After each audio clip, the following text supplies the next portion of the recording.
Hi friends, welcome back to Farm Girl Diaries. Today is the second day of my vacation and I am so excited. It's still a little cold outside, so we're doing fun things in with our seeds. So these seedlings I've moved over here. I moved these over about 2 days ago just because they're getting too tall for the seed room. So these are all of my brassicas and I have a couple of cabbages right there. These are tomatoes, but the brassicas and the cabbages are already getting hardened off, and they're going to go in the ground in the next week. That's so exciting. Then my tomatoes are doing beautiful things. And then over here, all of my dahlias that we planted, these are all dahlias, are starting to bloom, or not bloom, but grow. And that is going to be so exciting. And then my gorgeous fig tree. I just bought this and it didn't look anything. It was basically just a stick when I bought it. And it is looking beautiful. As for my dahlia blooms, I'm so excited about that. So what I'm doing is instead of just putting the blooms directly in the ground like I normally do, I'm starting them inside so when they go in the ground, they already have greenery on them, which means, ideally, they should bloom faster. When I put just the bulbs in the ground, they bloom, but they don't bloom until like August. And they really start blooming and showing their colors right around the frost normally. So I'm hoping if I get them started inside earlier that I get blooms faster. So I'm in my seed room now. Let me show you everything we have going on in here. I got everything organized and I'm just so excited about it. And then I'm going to show you what we're starting today. So up here is what the flowers I have started so far. These are nasturtiums. I think they've gotten a little leggy. They're quite long, but they're still looking beautiful, so I think they're okay. I really like the shape of their leaves. I don't know if you can see that. My hand is kind of black and everything. They're just really pretty. And then back in the back, I have these guys are some other dahlias that I got from seed. We have some hollyhocks. Again, I like their leaves. I think they're really unique. Of course, some marigolds. This is, oh, and then over here we have our poppies. I have a couple of different types of poppies back there, an orange poppy and a red poppy. And then this is a new one I didn't grow before. It's Gomphrena, and I'm excited to see what that does. But so, you just have a whole bunch of different flowers up here that are growing. And then I got echinacea bulbs. So, or echinacea roots. That one's not doing anything, but a couple of them have like this going on. And I don't know, like right there. I don't, it's supposed to be an echinacea root, but the root is over here. So and it's brand new soil, so I don't know if that's echinacea or what. And then these are just some I think they're calendulum, something like that. They're bulbs I bought last year that turned into really pretty foliage that they're doing really well. And then down here, we have all of our peppers in the back row doing beautiful things. And then up here are some tomatoes I need to separate, and my herbs. So we have chives and parsley. Hi friends, it is the next day. So the camera died while I was trying to show you all my plants, which is probably for the best because does anyone else really want to see all my plants other than me? So I got everything done, and then I was gonna come down and show y'all, and one of my girlfriends got here to hang out for the afternoon, and I just didn't get back down here. But we got everything done, so let me spin you around and show you really quickly, and then I'm gonna talk about what we're gonna do next. So down here is all mainly just flowers, a lot of sunflowers. I have some pumpkins, butternut squash, cucumbers, zinnias, that whole kit can be with a lot of flowers. And then the last little bit, here are some zucchinis, the last little bit of the plant that I needed to start. And then I separated out all of my peppers into their own individual trays or cells. And look, our beans, these aren't actually, I didn't plant them very well. I just wanted to see how the soil was going to do.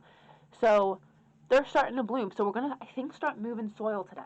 So in case you missed that video, I had a soil delivery, and I wanted to, just because there was a compost issue last year with it being contaminated, I wanted to test the soil that I had.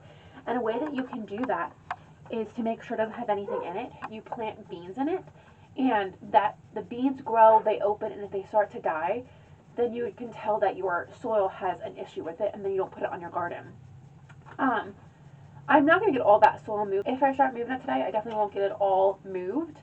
So I should give this another like 2 or 3 days, because you want it to open and then die back.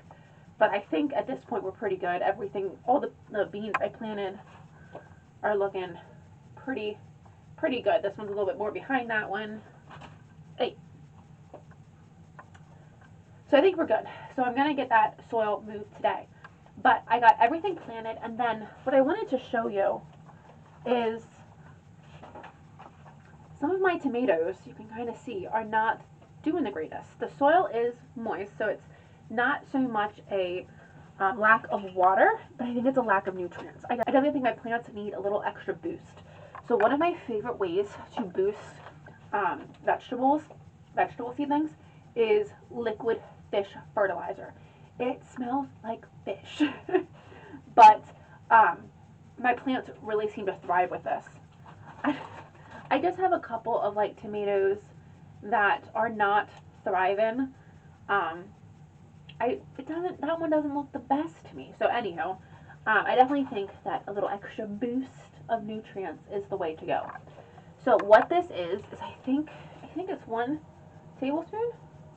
Use 1 tablespoon per gallon of water. So you definitely don't want to do too much of this. You want to follow the directions. More fertilizer is not better. You want to make sure you just give them exactly what you need or what they need, and that way you're not over fertilizing them, which can happen. So I'm going to go ahead and fill my gallon jug with some fish fertilizer and some water, and then we're going to go ahead and fertilize these plants. But that means I've officially gotten all of my vegetables started this year. So yesterday I started, my main vegetables were zucchini, cucumbers, butternut squash, and cantaloupe. I have that somewhere. And I started a lot of my sunflowers. The rest of my stuff, like my green beans, all of my beans, I'm just going to direct seed. And there's one other thing I was going to direct seed, but I forget what that is. I forget what that is right now. But to get everything started, so that is so exciting. And I just got to get all of these things watered and get them to grow nice and strong, and then they'll go out in the garden soon. I'm currently hardening off my cabbages. If you've never grown plants, or this is maybe your first year, or you're thinking about it, what we want to do is, you can see I have a fan in here with me, and I will turn that fan on when I leave.